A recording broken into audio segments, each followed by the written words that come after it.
Good morning. You are listening to your Wednesday Wisdom on the Go show, brought to you by Live Light Productions and Charles Butter. It was Sigmund Freud that has said, the mind is like an iceberg. It floats with 1/7 of its bulk above water. And as you may remember, usually on Wednesdays we are looking out for signposts along our way towards change. Today I just want to revert back and just ponder a little bit longer on the fourth one that we've addressed last week. The fourth one was, watch out for your unconscious along the way. And we've reminded one another that challenging ourselves will feel so threatening that we may rely on defense mechanisms such as denial to avoid facing our new reality.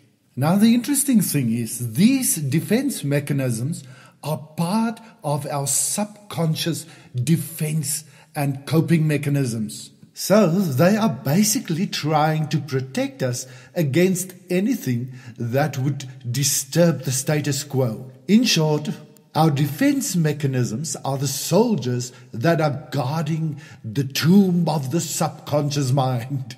But before we go any further, let's get clear on what exactly is the subconscious mind. Let me try to explain it to you this way. First of all, we must realize that the subconscious mind is like a very, very big memory bank.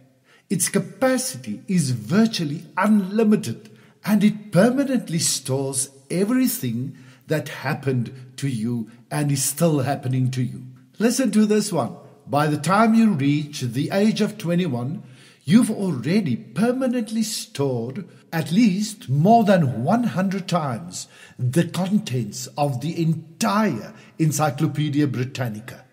It's a well-known fact, and I've had the wonderful privilege to be part of it and to experience how older people can often remember with perfect clarity events from 50 years before, when we place them under hypnosis. So all the information is there. It is merely our conscious recall that are a little bit suspect, especially when we grow older. So the first thing to remember today is to understand that our subconscious minds are like a memory bank, and as such it is totally subjective, meaning it doesn't think or reason independently. It merely obeys the commands it receives from our conscious minds. Another way to understand this is to think of your conscious mind as the gardener planting seeds in your subconscious mind. And the most wonderful but also most scary thing is that your subconscious mind has the most wonderful and fertile soil in which the seeds germinate and grow. So every day you and me receive a fresh amount of seeds from one or other source. And that is the second very important lesson that you and I have to learn today. As we have said, everything that is perceived by our five senses gets stored in our conscious minds. So what you're going to choose to focus on today is either going to strengthen or weaken some of those seeds in the subconscious mind. But let's return to the source. There are basically two farmers from which you can buy your seeds for the day. Let me explain this to you with this beautiful story. A guy was traveling in one of London's famous black taxis.